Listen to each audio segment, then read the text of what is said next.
بسم اللہ الرحمن الرحیم۔ السلام علیکم ناظرین، امید کرتی ہوں کہ آپ اللہ تعالیٰ کے تبارک تعالیٰ کے فضل و کرم سے بالکل خیریت عافیت سے ہوں گے۔ اللہ تعالیٰ آپ کو ہمیشہ خوش و آباد رکھے۔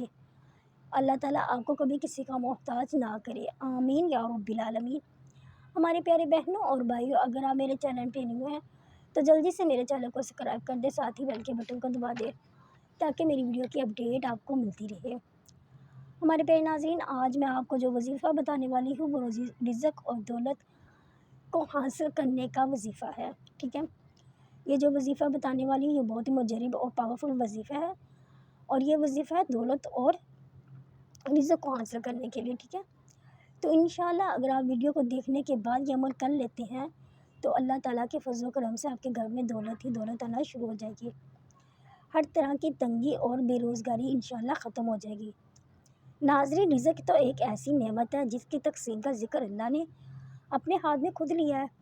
اس میں کوئی شک نہیں کہ ہر انسان کو پاک رزق عطا فرماتا ہے، اس رزق میں ترقی اور پیسہ بھی عطا فرماتا ہے، مگر انسانوں کی فطرت یہ ہے کہ وہ بھول جاتے ہیں کہ رزق کا وعدہ اللہ تعالیٰ کی ذات نے رکھا ہے، لہٰذا وہ ہماری قسمت میں لکھ دیا گیا ہے۔ جو دانا پانی ہوتا ہے وہ ہماری قسمت میں لکھ دیا جاتا ہے، مگر بہت سے لوگ توکل اور یقین کی کمی کا شکار ہو کر وقت سے پہلے ہی اور ضروریات سے زیادہ طلب کر لیتے ہیں، یا لالچ کا شکار ہو کر بعض اوقات ناجائز اور حلال طریقے کی بجائے حرام رزق کو کھو دیتے ہیں، ٹھیک ہے۔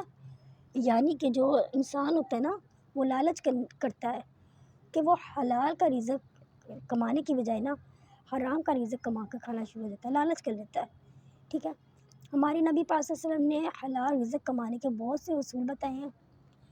ناظرین، یہ حقیقت ہے کہ جب تک ہم اسلامی حدود کے مطابق، ٹھیک ہے، رزق حاصل نہیں اگر ہم اسلامی حدود کے مطابق رزق حاصل کرتے ہیں نا تو تب تک ٹھیک رہتا ہے، سب کچھ ٹھیک رہتا ہے۔ لیکن جب ہم اسلامی حدود سے باہر آ جاتے ہیں نا، احکام الہی کی خلاف ورزی کرتے ہیں تو رزق کمانا شروع ہو جاتے ہیں، تو اس رزق سے برکت اٹھ جاتی ہے، بے برکتی پیدا ہونا شروع ہو جاتی ہے۔ جب حرام کی کمائی کمانا شروع کر دیتے ہیں نا کئی طریقوں سے، تو وہ اس رزق میں برکت نہیں رہتی، اس رزق سے برکت اٹھ جاتی ہے۔ اکثر یہ دیکھا گیا ہے کہ ہم رزق کو بھول جاتے ہیں اور روزی کے پیچھے لگ جاتے ہیں، ٹھیک ہے نا۔ جو اللہ تعالیٰ کی ذات ہے وہ پتھروں کو بھی اور مخلوق کو بھی رزق عطا کرتی ہے، جو سمندر میں مچھلیاں ان کو بھی رزق عطا کرتی ہے، ٹھیک ہے نا۔ اللہ کی جو مخلوق ہے نا وہ کبھی بھی بھوکھی نہیں سوئی، ٹھیک ہے نا۔ اللہ اپنے بندوں کو 70 ماؤں سے زیادہ پیار کرنے والا ہے۔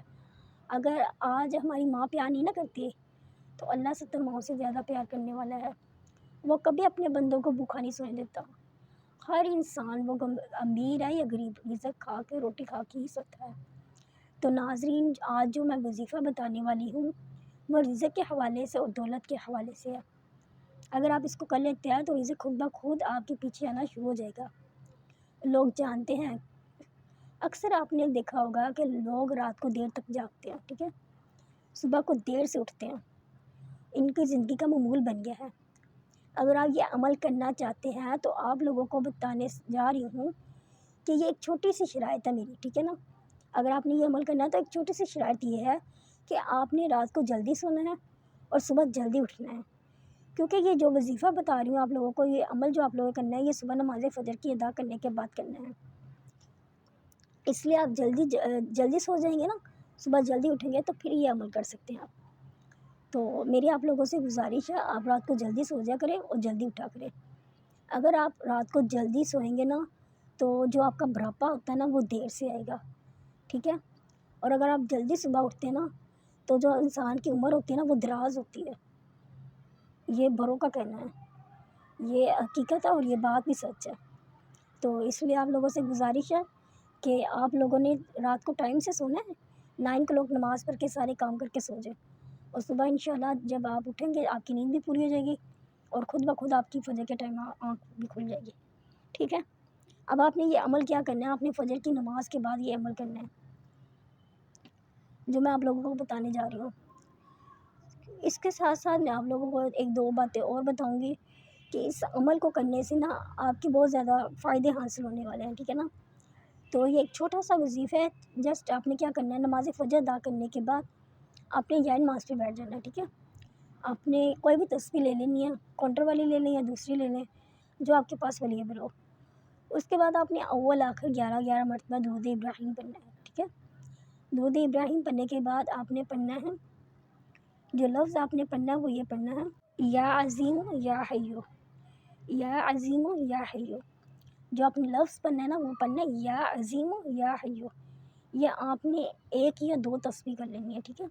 100 بار پڑھ لیں یا 200 بار پڑھ لیں، جتنا آپ آسانی سے پڑھ سکیں آپ نے اس کو پڑھ لینا ہے، ٹھیک ہے۔ اس کے بعد آپ نے یہ عمل کرنے کے بعد پھر آپ نے اول آخر 11 بار درود ابراہیم پڑھ لینا ہے۔ جب آپ نے پڑھ لیا اب آپ نے دعا کرنی ہے۔ دعا کیسے کرنی ہے؟ دعا کے بھی بہت سے طریقے ہوتے ہیں۔ اب آپ نے سجدے میں چلے جانا ہے، سجدے میں جا کے آپ نے دونوں ہاتھ اٹھانے ہیں، ٹھیک ہے۔ سجدے میں جا کے دونوں ہاتھ اٹھانے ہیں، پھر آپ نے اللہ تعالیٰ سے دعا کرنی ہے کہ یا اللہ میری جھولی خالی ہے، جو بھی آپ دعا کرنا چاہ رہے ہیں، رزق کی کرنا چاہ رہے ہیں، کامیابی کی کرنا چاہ رہے ہیں، دولت کی کرنا چاہ رہے ہیں، جو بھی مشکلات ہیں آپ نے وہ اپنے اللہ تعالیٰ کے حضور پیش کرنی ہے، ٹھیک ہے نا۔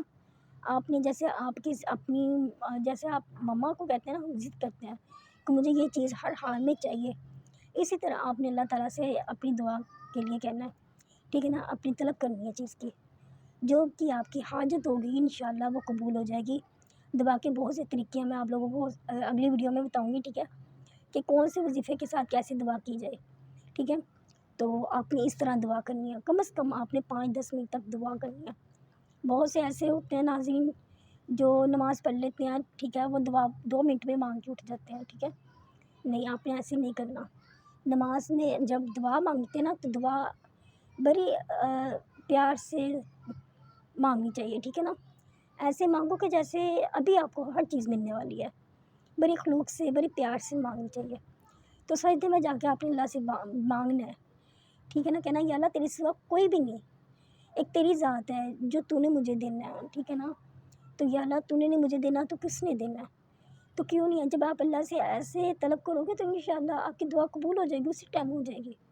آپ ایک بار مانگ کے دیکھو، اس وظیفے کو کے دیکھو۔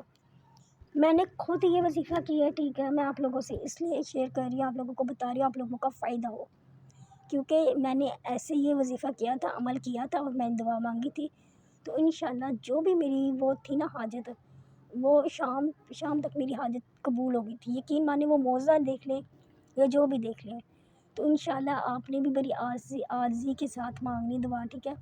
مانگنے کے بعد پھر اللہ تعالیٰ سے کہنا ہے کہ یا اللہ میں یہ دعا قبول کر لے، مجھے یہ چیز چاہیے، جو بھی ہے، تو انشاءاللہ آپ کی وہ حاجت پوری ہو جائے گی۔ تو اگر آپ لوگوں کو میری ویڈیو پسند آئی ہو تو میری ویڈیو کو لائک کر دے اور شیئر بھی کر دے۔ جزاک اللہ خیر۔